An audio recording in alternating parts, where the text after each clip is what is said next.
Teenager therapy, because we have problems too. Hey everyone, I'm Gael, I'm Isaac. I'm Mark. aka the host of the Teenager Therapy Podcast, and in celebration of World Teen Mental Wellness Day, we're partnering with Hollister to create a 5-part miniseries to help disrupt the stigma surrounding mental health. And that begins by normalizing the conversation. So let's talk about it. So let me tell you a little bit about ourselves and just what we do, because we created the podcast Teenager Therapy in 2018. So it's been like 2 years now. And we created it with a pretty simple concept. I basically just wanted to be able to hear what teenagers were going through. You know, like the highs, the lows, and just like everything that was going on in our lives. And because of that, I searched for something like that, and it didn't exist. It wasn't something that was similar to that. So I was like, okay, I'll just make it ourselves. So I told 2 people. First, it was Isaac. That's you. And then it was another one of my co-hosts. And you thought it was a good idea, right?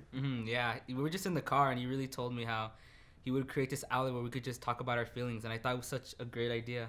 Yeah. So then I did.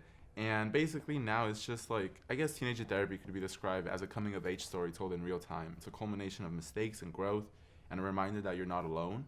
And, you know, I think it's really evolved, because when we started, it was like, I don't know, we didn't really have our like values set in place, but as we grew, we realized that like vulnerability is something that's really important.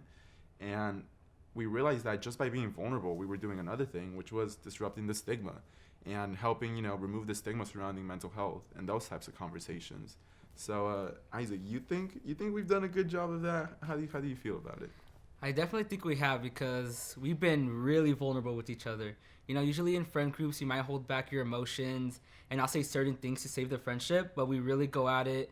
We're very vulnerable about things we don't like about each other, things we like about each other. And I just think that's really helped us get a lot closer. We've had our emotional moments, right, Mark? Yes, we did. We definitely had our ups and downs, but we got through it because we talked about it. We shared our feelings. We cried if we needed to, and we smiled if we wanted to. Yeah, I feel like we've been crying a lot more recently. In Definitely the episodes, recently, right? Definitely.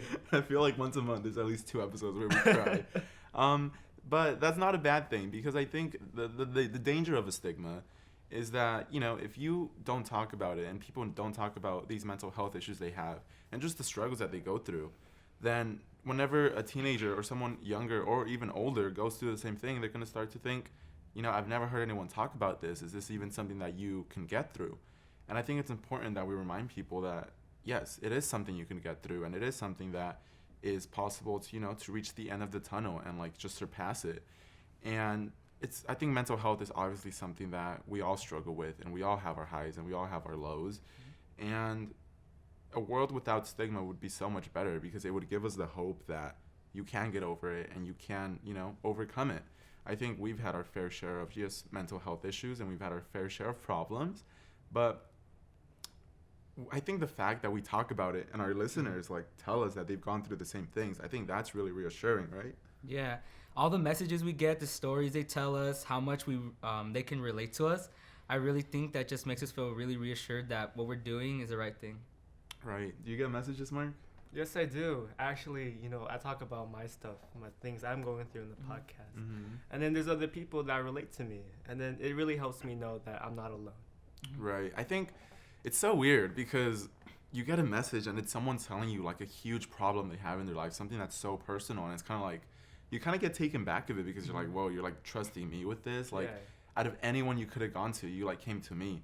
And that's both like obviously really heartwarming, but also kind of like concerning. And I think like it's a little concerning that teenagers feel like they don't have anyone to go through. So, you know, they go to someone on the internet that like makes them feel less alone. And that's not necessarily a bad thing, but I do wish that they knew that there were other resources out there and a lot of different things. But at the same time, it's also nice getting those messages that like, you guys really helped me, you know, you helped me come out. We get a lot of that. I think a lot of people like the episodes where we talk about coming out, because that's a big struggle for a lot of people. And it's especially hard because if you haven't come out, you can't talk about anyone because you haven't come out. So like, what do you do, right? And, you know, these are just the small ways that talking about an issue can really help people, and it could really just help disrupt the stigma. And so there's definitely been a lot of positive impacts. I don't think we've ever had a vulnerable moment that like didn't result in something nice and in something positive.